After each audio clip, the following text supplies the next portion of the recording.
En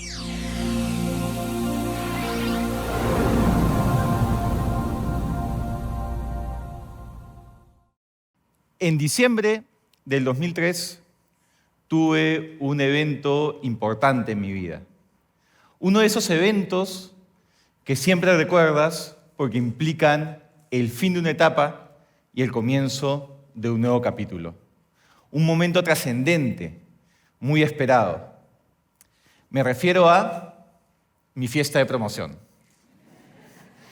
He traído una foto de ese día que quiero compartir con ustedes.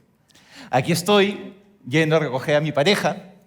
Ella es Cristina, quien sospecho que me va a matar cuando sepa que les estoy mostrando esta foto. Si estás presente, discúlpame, Cristina. Quería hacerles una pregunta. ¿Qué les llama la atención de esta foto?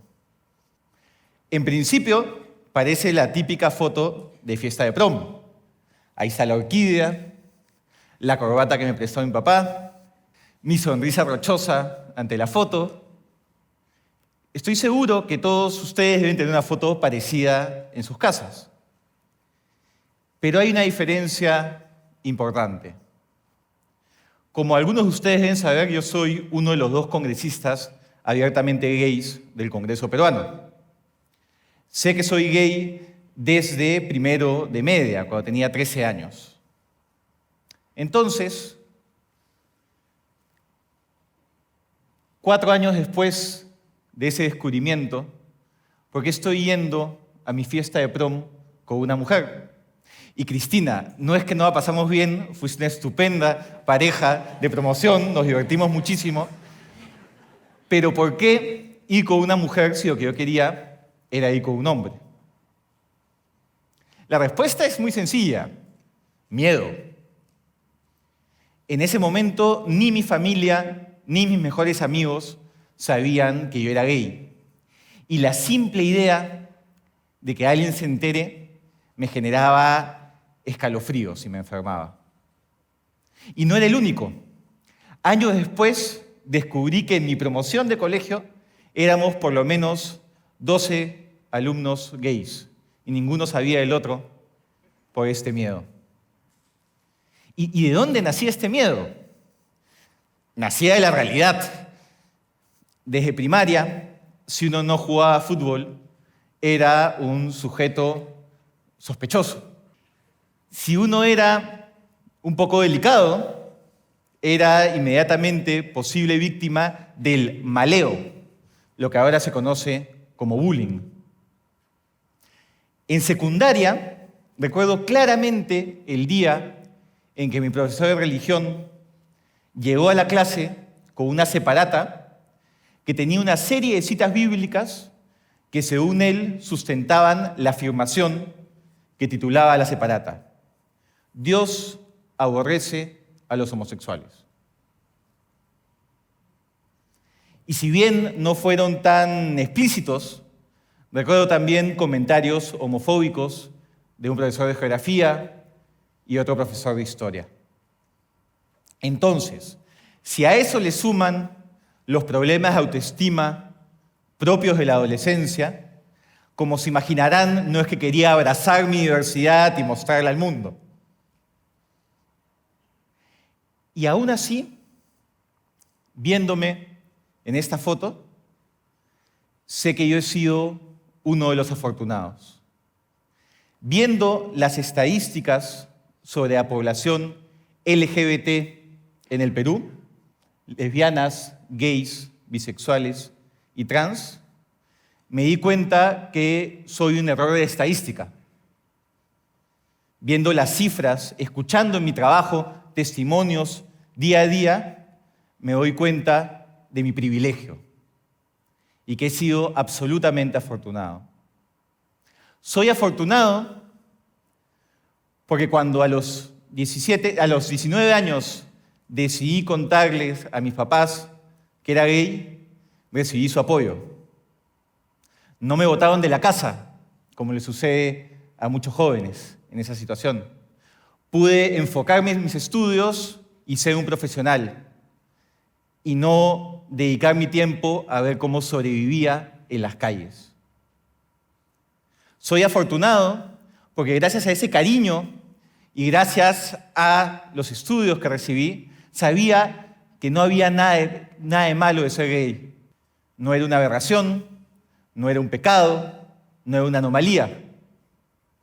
A diferencia de muchos jóvenes que, abrumados y desesperados por la información y el entorno que tienen, acuden a las mal llamadas terapias de reconversión, que ofrecen que una persona puede dejar de ser gay y lo único que logran es destruir su autoestima y muchas veces llevarlos al suicidio.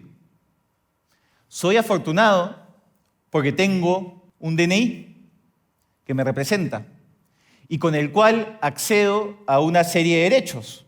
Puedo ir a un centro de salud, puedo firmar un contrato, puedo acceder a un trabajo. Y soy afortunado, sé que les suena algo bastante básico, porque muchas personas en nuestro país, mujeres y hombres trans, no tienen un documento de identidad que los identifica y que hace que estos trámites que nos parecen tan cotidianos sean un auténtico calvario, incluso para poder entrar a una oficina del Estado. Soy una persona afortunada porque tengo 31 años y me gusta soñar e imaginar mi futuro. Mientras tanto, la esperanza de vida de una mujer trans en América Latina oscila entre los 30 y 35 años. Soy afortunado porque estoy vivo, hablando aquí delante de ustedes. A diferencia de los más de 100 peruanas y peruanos que han sido asesinados por el solo hecho de ser quienes son o amar a quien aman en el Perú en los últimos 10 años. Como vemos, soy muy afortunado. Lamentablemente, no todos tienen esa fortuna. Hay una frase del periodista argentino Bruno Bimbi que nos dice: de todas las cosas que nos robaron a los gays, la adolescencia es la más injusta.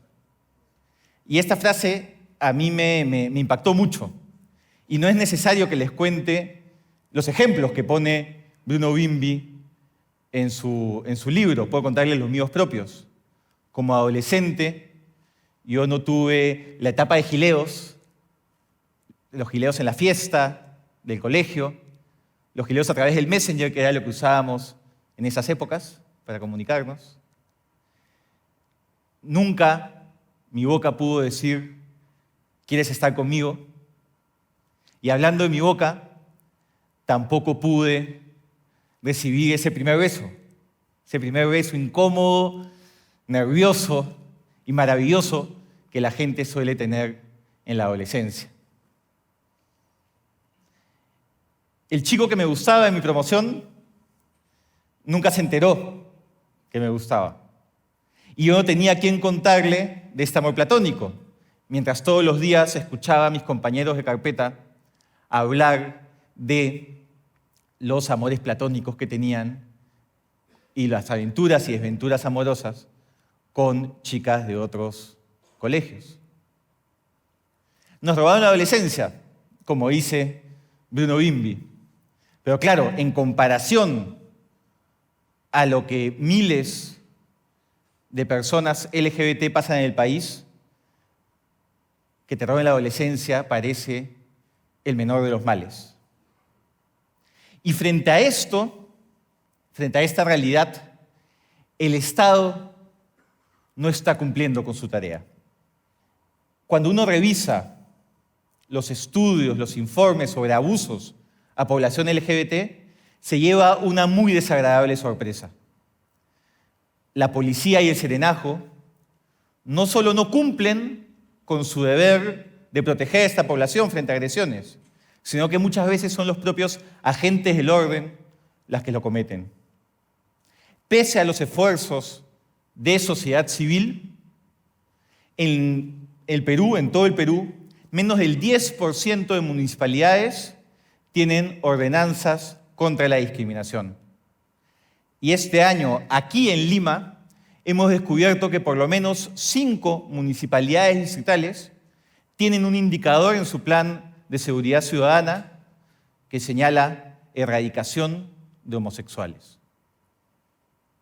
Desde el Ejecutivo hay avances, pero cada pequeño avance que se da es inmediatamente amenazado por colectivos que usan frases que buscan llenar de miedo a la población, que usan la desinformación y que lo que buscan es traer atrás estos pequeños avances. Y tal vez el mejor ejemplo que les puedo contar es el del decreto legislativo 1323. El Ejecutivo este año dio el decreto legislativo 1323, que sin lugar a dudas era la ley más importante que se había dado en el Perú en materia de derechos LGBT. Por primera vez, nuestro Código Penal iba a señalar de manera expresa la prohibición de discriminación por orientación sexual e identidad de género. E iba a penalizar con penas severas los crímenes de odio. El mismo día que se publicó este decreto legislativo, empezó una campaña de estos sectores. No a la ley Mordaza, decían, como si esta ley criminalizara la opinión que ellos pueden tener sobre la comunidad LGBT y sobre la agenda gay. Una mentira manifiesta, y aún así tuvieron éxito. A las pocas semanas, el decreto legislativo 1323, el paso más importante que había dado la comunidad LGBT en materia de derechos, fue derogado por el Congreso de la República. Y si hablamos del Congreso de la República, creo que mejor lo que podemos hacer es compartir algunas frases de mis colegas parlamentarios que sintetizan qué es lo que ocurre ahí cuando tenemos este tipo de debates. En el debate sobre los crímenes de odio, una colega dijo lo siguiente: acá se mencionó acerca de los crímenes de odio, y yo me pregunto, ¿existen crímenes de amor? Porque si hay crímenes de odio, tal vez hay crímenes de amor también. Cuando debatíamos la unión civil, la Declaración Universal de los Derechos Humanos habla de hombres y de mujeres, no habla de homosexuales. Entonces, los homosexuales no tienen derechos humanos. Eso es literal, no he exagerado una sola palabra. Yo leí la obra Mi lucha de Hitler. No comparto su criterio, pero él decía que se haga seguimiento a una prostituta, a un ambicioso, a un comunista, y se dieron cuenta de que eran judíos. Es una situación extrema, pero en parte tiene razón, porque hay conductas que se generan por un tipo de vida. La homosexualidad es más o menos una inconducta. Como se imaginarán, tener un debate en estas condiciones es bastante difícil. Cada vez que se quiere plantear la agenda de derechos LGBT, la agenda por la igualdad, tenemos que enfrentarnos a este tipo de argumentos. Y lo vamos a hacer. Y estoy seguro que vamos a ganar porque estamos del lado correcto de la historia. Pero es una lucha larga y es una lucha con muchos de estos escollos. Pero lo que yo quiero el día de hoy es que no se queden con la idea de que esto es solo una lucha desde el Estado. Esta no es solo tarea de alcaldes, congresistas, ministros y el presidente. Si queremos una mejor sociedad, si queremos una sociedad más justa, más igualitaria, más amable, necesitamos que todos colaboremos. Y por eso quiero invitarlos hoy día a que se lleven tarea para su casa.